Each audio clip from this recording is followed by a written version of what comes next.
அக்கா எந்த ஹோட்டலையும் room book பண்ணலக்கா. ஆ, நீ சொன்னதுக்கு அப்புறமும் நான் எப்படிக்கா அவ பேச்சை கேட்பேன்? உன்னை நினைச்சாலே எனக்கு ரொம்ப பெருமையா இருக்குடா. யார் யார்கிட்ட எப்படி எல்லாம் பேசணும்னு நல்லா தெரிஞ்சு வச்சிருக்கேடா பிரகாஷ். சந்தோஷமான விஷயம்தான். நாம 2 பேரும் அப்பா அம்மா ஆக போறோம்.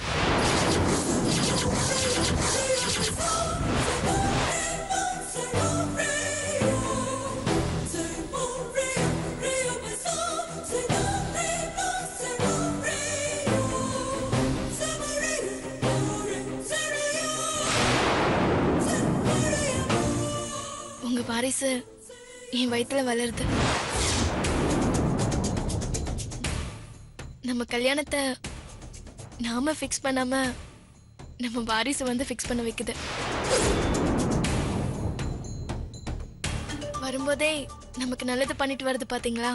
நம்ம சந்தோஷத்தை கெடுக்க வந்திருக்கு. என்ன வினோத் சொல்றீங்க? உண்மையதான் சொல்றேன். என்னால உடனே கல்யாணம் எல்லாம் பண்ணிக்க முடியாது லலித்.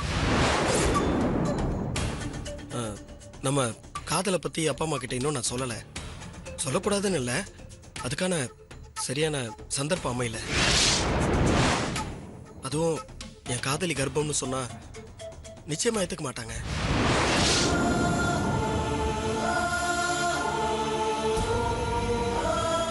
அப்படின்னா நமக்கு வர வழியே இல்ல வினோத். கோவில்லையோ ரெஜிஸ்டர் ஆபீஸ்லயோ கல்யாணம் பண்ணிக்கலாம். அப்புறமா அவங்க ஒத்துக்கிட்டு தானே ஆகணும். என்ன சொல்றீங்க?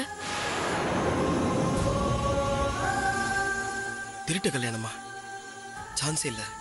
நான் இருக்க ஸ்டேட்டஸ்க்கும் ஐ மீன் என் அப்பா அம்மாக்கு நான் திருட்டு கல்யாணம் பண்ணிக்கிட்டேன்னு தெரிஞ்சதுன்னா அதுக்கப்புறம் நானே எங்க அப்பா அம்மாக்கு அவமானத்தை தேடி கொடுத்த மாதிரி ஆயிரும். அதுவும் இல்லாம நம்ம பிசினஸும் பாதிக்கப்படும்.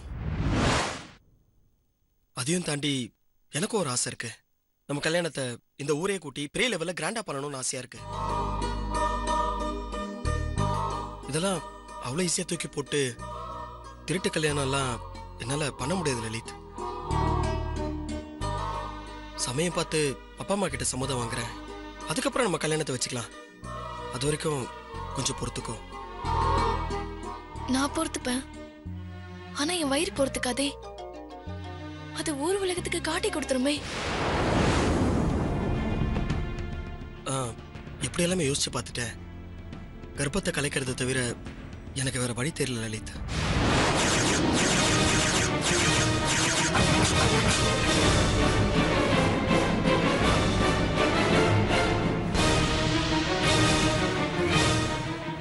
என்ன வினோத் இவ்வளவு ஈஸியா சொல்றீங்க? நம்ம 2 பேரும் சந்தோஷமா வாழ்ந்ததுக்கான அடையாளம் நம்ம உயிர், நம்மளோட வாரிசு. அதை எப்படி கலைக்கிறது? வேண்டாம் வினோத். என் வயித்துல உருவான முதல் உயிர் கருவறையிலே அதுக்கு கல்லறை கட்ட வேண்டாம் வினோத். பிளீஸ் வினோத், எப்படியாவது பேசி உங்க அப்பா அம்மா கிட்ட சம்மதம் வாங்கிடுங்க. அது அது முடியாது லலித். என் அப்பா அம்மாவை பத்தி எனக்கு நல்லா தெரியும். அவங்க கண்டிப்பா இதுக்கு சம்மதிக்க மாட்டாங்க. லலித், கல்யாணம் பண்றது எதுக்காக? சந்தோஷமா இருக்கிறதுக்காக தானே. நாம திருட்டு கல்யாணம் பண்ணா நம்ம கேரியரே ஸ்பாயில் ஆயிரும் லலித். ஏன்டா இப்படி பண்ணணும்னு தினம் தினம் சாகணும்? நம்ம பையன் இப்படி பண்ணிட்டானேன்னு அம்மா அப்பாவோட நிம்மதியை செத்து போயிரும். இப்படி ஒவ்வொருத்தருடைய நிம்மதியும் சாகடிக்கிறத விட என் வயித்துல இருக்கிற குழந்தைய சாகடிக்கணுமா? சொல்லுங்க வினோத். கருவை கலைச்சிருன்னு சொல்றேன். போக இருக்க சந்தோஷம் நம்ம கூடவே இருக்கும்ல. அப்புறமா அதுக்கான சரியான நேரம் வரும்போது வீட்டுல பக்குவமா பேசி நான் சம்மதம் வாங்கிடுறேன். நாமளும் சந்தோஷமா கல்யாணம் பண்ணிக்கலாம்ல. இப்ப சம்மதிக்காதவங்க அப்புறம் எப்படி சம்மதிப்பாங்க? கஷ்டம்தான். பட் நான் பேசி பாக்குறேன். எறும்பு ஊற கல்லும் தேயுங்கிற மாதிரி நம்ம காதலை புரிய வைக்கிறதுக்கு கொஞ்சம் நாள் ஆகும். அது வரைக்கும் எனக்கு கொஞ்சம் டைம் வேணும். அதுக்கு தான் சொல்றேன், கலைச்சிரு. 2 மாத்திரை தான், எல்லாம் சரியாயிரும். என் மேல உனக்கு நம்பிக்கை இருக்குல்ல? நம்பிக்கை இல்லாமல நான் கொடுத்தேன். இந்த கருவால நம்ம கல்யாணம் சந்தோஷம் எல்லாம் வரும்னு நினைச்சேன். ஆனா பிரச்சனையோட வந்திருக்க.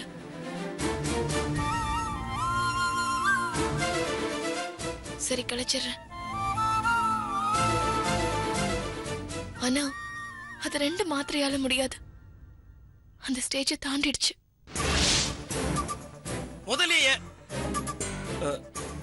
முதல்லயே ஏன் சொல்லல?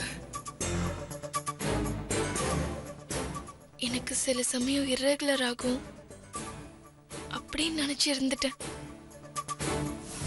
சந்தேகம் வந்ததுக்கு அப்புறம் செக் பண்ண பாசிட்டிவ்னு தெரிஞ்சது. சரி, ஒரு நல்ல லேடி டாக்டரா பாப்போம். வேற வழி தெரியல லலித். சரி வினோத், லேடி டாக்டரை பாத்துருவோம். நானே ஒரு நல்ல டாக்டரா பார்த்து அப்பாயின்மெண்ட் வாங்கி தரேன். என் குழந்தைய நானே கொல்ற மாதிரி ஆயிடுச்சு. I'm sorry Lalit, I'm sorry. அழாதீங்க வினோத், நமக்கு இன்னொரு குழந்தை இல்லாமலையா போயிடும். லலித்,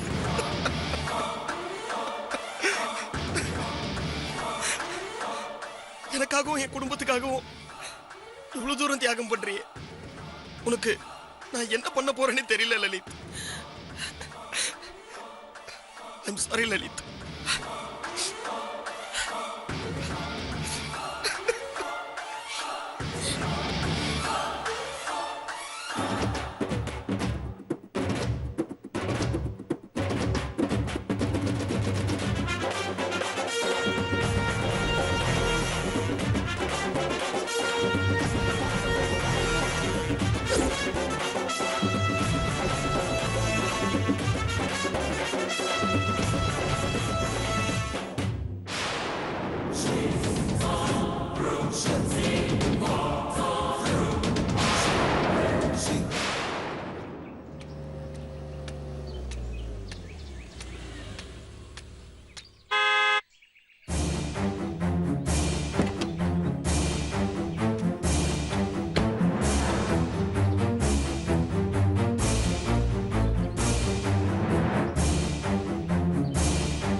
சித்தார்த், உன்னை பார்க்க தான்ப்பா வந்தேன். என்ன பார்க்கவா? ஆமா மாப்பிள்ள. மாப்பிள்ளையா? நானா? ஆமா, நீங்க தான் என் மாப்பிள்ள. என் பொண்ணை கட்டிக்க போறவரு. அதுல என்ன மாப்பிள்ள உங்களுக்கு சந்தேகம்? இல்ல அங்கிள், என்னை இனிமே மாப்பிள்ளன்னு கூப்பிடாதீங்க. அந்த உறவுக்கான வாய்ப்பு இனிமே இல்ல. என்ன மாப்பிள்ள சொல்றீங்க? ஏன் இப்படிலாம் பேசுறீங்க? காவியாவும் உங்களை பத்தி பேசினா கோவப்படுறா. அதான் எல்லா பிரச்சனையும் முடிஞ்சு போச்சுல்ல. இன்னும் எதுக்கு உங்களுக்குள்ள கோபம்? அங்கிள், முதல்ல காதல்ல நம்பிக்கை வேணும். காவியா கிட்ட முதல்ல அந்த நம்பிக்கையே இல்ல. நான் எந்த தப்பும் பண்ணலன்னு நான் எவ்வளவு வாட்டி அவகிட்ட எடுத்து சொல்லிட்டேன். ஆனா அவ கேக்குற மாதிரியே இல்ல. இல்ல, இதுக்கு மேல எங்க 2 பேருக்கும் ஒத்து வராது அங்கிள். நாங்க 2 பேரும் ஏற்கனவே பிரிஞ்சிட்டோம். இனிமே அதை பத்தி பேசுறதுக்கு எதுவும் இல்ல. என்ன சித்தார்த், காவியா தான் புரிஞ்சுக்காம பேசுறானா? நீயும் புரிஞ்சுக்காம பேசினா எப்படிப்பா? ஃப்ரெண்ட்ஸுக்குள்ள, லவ்வர்ஸ்குள்ள, புருஷன் பொண்டாட்டிக்குள்ள கருத்து வேறுபாடு வர்றதும் சின்ன சின்ன சண்டைகள் வர்றதும் எல்லாமே சகஜம்தான். அதை பெருசுப்படுத்தாம ஒருத்தர் புரிஞ்சுக்கிட்டு விட்டு கொடுத்து தாம்பா வாழணும். இல்லைன்னா பிரிவு தான் வரும். நாங்களும் பிரிஞ்சுட்டோம் அங்கிள். என்னப்பா நீ பிரிஞ்சுட்டோம்னு அதையே சொல்லிட்டு இருக்க? பிரிஞ்சிருக்கிற உங்க 2 பேரையும் ஒன்னு சேர்க்கறது தான்ப்பா நான் வந்திருக்கேன்.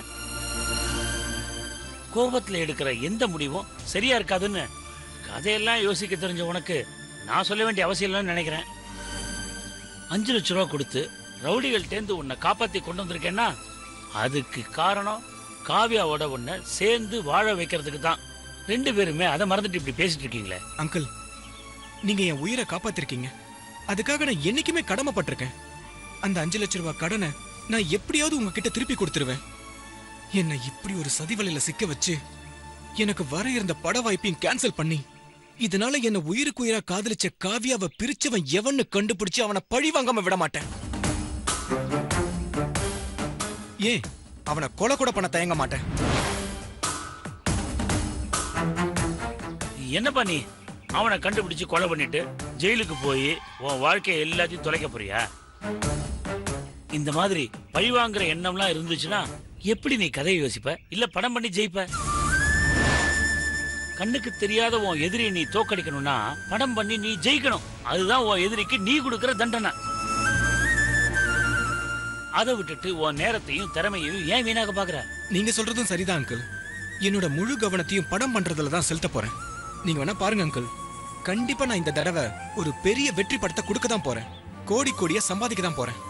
அப்பவாச்சும் காவியா என்ன நம்புறாளான்னு பார்க்கலாம். அது வரைக்கும் எனக்கு இந்த காதலும் வேண்டாம், என்ன புரிஞ்சுக்காத காவியாவும் வேண்டாம். என்னப்பா நீ உன்னையும் காவியாவையும் சேர்த்து வைக்க பேசுனத நீ தப்பான அர்த்தத்துல புரிஞ்சுட்டு பேசுறிய? அங்கிள், நீங்க பேசுனதும் சரிதான், நான் எடுத்த முடிவும் சரிதான். ஒரு விஷயத்துல ஒரு தடவை கருத்து வேறுபாடு வரலாம். ஒரே விஷயத்துக்காக ரெண்டு பேருக்குள்ளேயும் கருத்து வேறுபாடு நம்பிக்கை இல்லாமையும் வந்துகிட்டே இருக்கே. இப்படி ஒவ்வொரு விஷயத்துக்கு நாங்க போராடிக்கிட்டே இருந்தோம்னா வாழ்க்கை பூரா நாங்க சண்டை போட்டுக்கிட்டே இருக்க வேண்டியதுதான். நாங்களும் நிம்மதி இல்லாம அதை பார்த்து நீங்களும் நிம்மதி இல்லாம இப்படி ஒரு வாழ்க்கை தேவையா அங்கிள்? வேண்டாம். நாங்க பிரிஞ்சதாவே இருக்கட்டும். எங்களை ஒண்ணு சேர்க்கிற வேலை இதோட விட்டுருங்க அங்கிள். சாரி, இனிமே உங்களையும் அங்கிள்னு கூப்பிட நான் விரும்பல. என்ன தப்பா எடுத்துக்காதீங்க, நான் கிளம்புறேன்.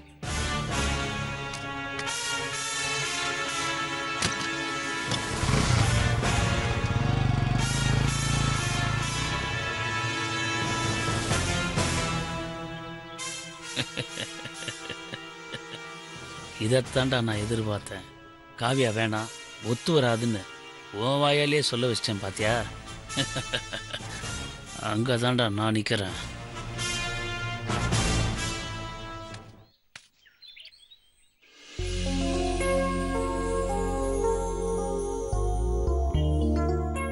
சம்பந்தியமா உடம்பு சரியில்லை, ஆபரேஷன் கேள்விப்பட்ட உடனே வந்து பார்க்க முடியல. அதுக்காக நாங்க மன்னிப்பு கேட்டுக்கிறோம். என்ன சம்மதி நீங்க இதுக்கெல்லாம் போய் மன்னிப்பு கேட்டுக்கிட்டு? நம்மள மாதிரி பிசினஸ் மேனுக்கு நேரம் எது சம்மந்தி? சம்பந்தியம்மா இப்ப எப்படிமா இருக்கு? டாக்டர் என்னமா சொல்றாரு? நல்லா இருக்கே சம்பந்தி. ஆஹா, ஆபரேஷன் பண்ணதுல இனி எந்த பிரச்சனையும் இல்லைன்னு டாக்டர் சொல்லியிருக்காரு. ஓ, ஆமா சம்மந்தி, மீனாட்சிக்கு திடீர்னு ஸ்பைனல் கால்ல ப்ராப்ளம். அடிக்கடி லேசா வலி வந்திருக்கு. அத சாதாரண இடுப்பு வலி தானே ஈஸியா எடுத்துக்கிட்டு யாருக்கிட்டயுமே சொல்லாம விட்டுட்டா.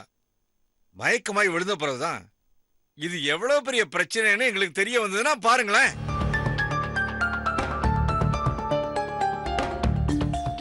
கடவுள் புண்ணியத்துல ஆபரேஷன் நல்லபடியா முடிஞ்சு சம்மந்தி அம்மா குணமடைஞ்சு வீட்டுக்கு வந்துட்டாங்க. அது வரைக்கும் எங்களுக்கு சந்தோஷமா இருக்குங்க. இது சாதாரண விஷயம் இல்ல சம்மந்தியம்மா. 6 லட்சம் ரூபாய் ஆபரேஷனுக்கு செலவாயிருக்கு. பணத்தை கெட்டினா தான் ஆபரேஷன் சொல்லிட்டாங்க. கட்ட முடியலனா ஜிஹெச்சுக்கு எடுத்துட்டு போங்கன்னு சொல்லிட்டாங்க சம்மந்தி. அப்புறம் எப்படி பணத்தை கட்டினீங்க? மருந்து மாத்திரை மத்த செலவுக்கெல்லாம் என்ன பண்ணீங்க? தொட்டு தாலி கட்டின பொண்டாட்டி படுக்கையில கிடக்குறான்னு தெரிஞ்ச பிறகும் ஒரு புருஷனால எப்படி சும்மா இருக்க முடியும்? அங்க எங்கேன்னு ஓடி பணத்தை ரெடி பண்ணி டாக்டர் சொன்ன கெடுக்குள்ள நான் பணத்தை கட்டிட்டேன்ல.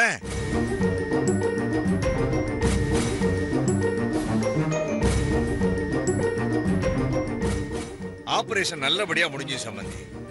இன்னைக்கு மீனாட்சி நல்லபடியா வீட்டுல உட்கார்ந்துருக்கா. எப்படியோ நல்லபடியா சம்பந்திய காப்பாத்தி கூட்டிட்டு வந்துட்டீங்க. இவருக்கு மார்னிங் மீட்டிங் இருந்தது, கேன்சல் ஆயிடுச்சு. ஈவினிங் மாத்தி வச்சுட்டாங்க. அதான் அடுத்த ஃபிளைட் பிடிச்சு உடனே பாத்துட்டு வந்துடலான்னு கூட்டிட்டு வந்துட்டாரு. அப்படின்னா நீங்க எங்க கூட தங்க மாட்டீங்களா? ஈவினிங்கே கிளம்பிடுவீங்களா? ஈவினிங் இல்லம்மா, இப்பவே கிளம்ப வேண்டியதுதான். என்ன சம்மந்தி சொல்றீங்க? இப்பவே கிளம்புறீங்களா? அதெல்லாம் முடியாது சம்மந்தி. பிசினஸ் வேலையெல்லாம் ஒதுக்கி வச்சுட்டு ஒரு 4 நாள் தங்கிட்டு போங்க சம்மந்தி. அதுக்கு வாய்ப்பே இல்ல சம்பந்தி.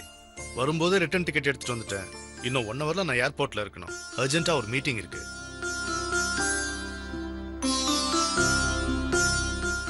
என்னடா வந்தோடனே கிளம்புறானேன்னு யாரும் தயவுசெய்து தப்பா நினைச்சிடாதீங்க.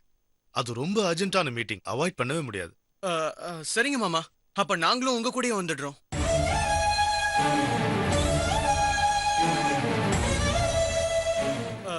சரிங்க மாமா, அப்ப நாங்களும் உங்க கூடயே வந்துடுறோம்.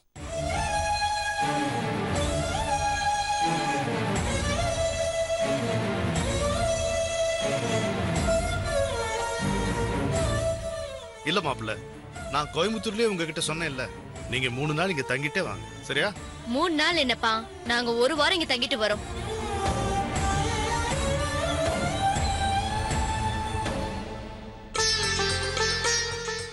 மாமா டிஃபன் ரெடி பண்றேன், சாப்பிட்டு போறீங்களா? மன்னிக்கணுமா, அதுக்கெல்லாம் டைம் இல்ல. கோச்சுக்காம ஒரு கப் காஃபி குடு, குடிச்சிட்டு கிளம்புறோம். அடுத்த தடவை வரும்போது கண்டிப்பா 2 நாள் தங்குற மாதிரி 2 பேரும் வரோம். சரிங்க மாமா. ஒரு பிசினஸ் மேனோட டைம் வேல்யூ பத்தி என்ன மாதிரி ஒரு பிசினஸ் மேனால தான் புரிஞ்சுக்க முடியும்.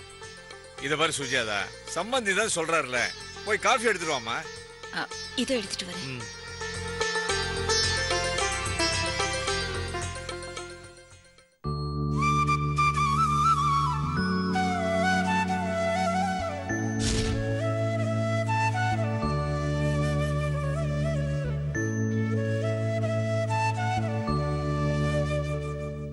தேங்க்ஸ்மா. சம்பந்தி, நாங்க வரோம். சரிங்க. சம்பந்திமா, உடம்பு நல்லா பாத்துக்குங்க. சரி சம்பந்தி. மாப்ள, நித்யா, கிளம்புறோம். சரி மாமா. கௌரி, புறப்படலாமா?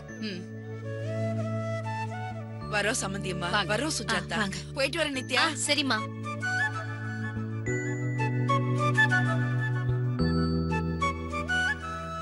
சம்பந்தி எவ்வளவு பெரிய பிஸியான ஆளு, பல கோடிக்கு அதிபதி. உன்னை வந்து பாத்துட்டு போறாருன்னா இந்த விஸ்வநாத மேல உள்ள மரியாதை. மண்ணாங்கட்டி, நீங்களும் ஆபரேஷனுக்கு பணம் கட்டினீங்க. கடவுள் மாதிரி வந்து காப்பாத்துன அந்த முரளி தம்பியோட பேரை சொல்லாம நான் தானு உங்களையும் நீங்க பீத்திக்கிறீங்க. உங்களுக்கெல்லாம் உறுத்தல, மனசாட்சி இல்லாம பேசுறீங்க. அம்மா, அவருக்கு எப்படிமா உருத்தம்? மனுஷனா இருந்தா தானே மனசாட்சி இருக்கிறதுக்கு. இது ரெண்டுமே அவருக்கு இல்ல. அப்புறம் எப்படி முரளியோட பேரை நன்றியோட வேற சொல்லுவாரா? நிறுத்துறீங்களா? முதல்ல நான் எதுக்கு அப்படி சொன்னேன்னு தெரிஞ்சுட்டு பேசுங்க. என்ன தெரிஞ்சிட்டு பேச சொல்றீங்க? என்ன காரணமா இருந்தாலும் முரளி செஞ்ச உதவிய மறைச்சு அத நீங்க செஞ்சதா சொல்றீங்களே, அது உங்களுக்கு நன்றி கெட்டத்தனமா தெரியல? உங்களுக்கு இது கொஞ்சம் கூட தப்புன்னு தோணலையா? இல்ல, தப்பில்ல.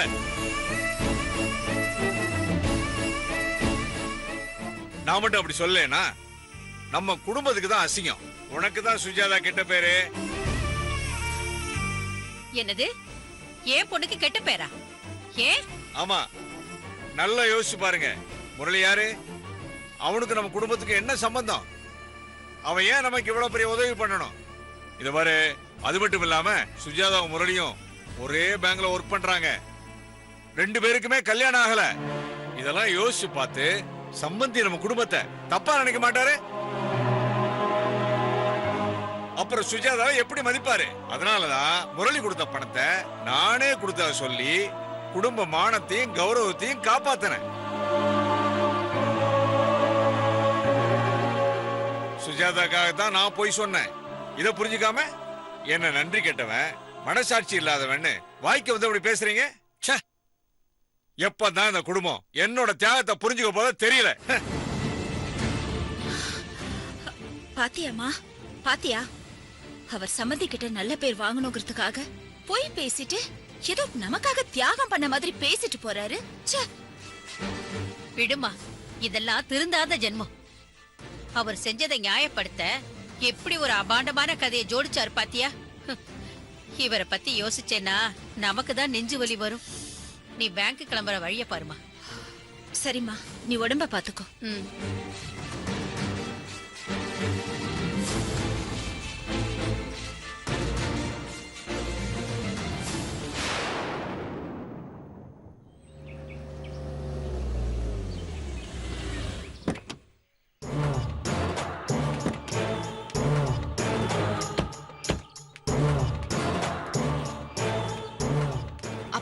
என்ன விஷயமா என்ன இங்க கூட்டிட்டு வந்திருக்கீங்க? இல்லம்மா, உங்ககிட்ட ஒரு முக்கியமான விஷயம் பேசணும். வீட்டில் பேசினா அம்மா இருப்பா, பிரைவசி இருக்காது. அதனால தான் இங்கே கூட்டு வந்தேன். வா வா சொல்றேன். சரிப்பா, என்ன விஷயம்னு சொல்லுங்கப்பா. சித்தார்த்த போய் பார்த்து வந்தேம்மா. அப்பா, என்ன சொல்றீங்க? சித்தார்த்த போய் பாத்தீங்களா? நீங்க எதுக்குப்பா அவனை தேடி போய் பாத்தீங்க? எல்லாம் உனக்காகத்தாமா போனேன். ஏண்டா போனேன்னு ஆயிப்போச்சுமா. அவன் என்னப்பா சொன்னா? உங்களை ஏதாவது அவமானப்படுத்திட்டானா? அதெல்லாம் இல்லை காவியா. உங்க 2 பேருக்குள்ள பிரச்சனையை தீர்த்து ஒன்று சேர்த்து வைக்கலான்னு தான் நான் அவனை பார்த்து பேச போனேன். ஆனா அவன் அவன் என்னப்பா சொன்னான்? காவ்யாவுக்கும் எனக்கும் இனி ஒட்டும் இல்ல உறவும் இல்ல, அத பத்தி என்கிட்ட பேசாதீங்கன்னு உறுதியா சொல்லிட்டாமா.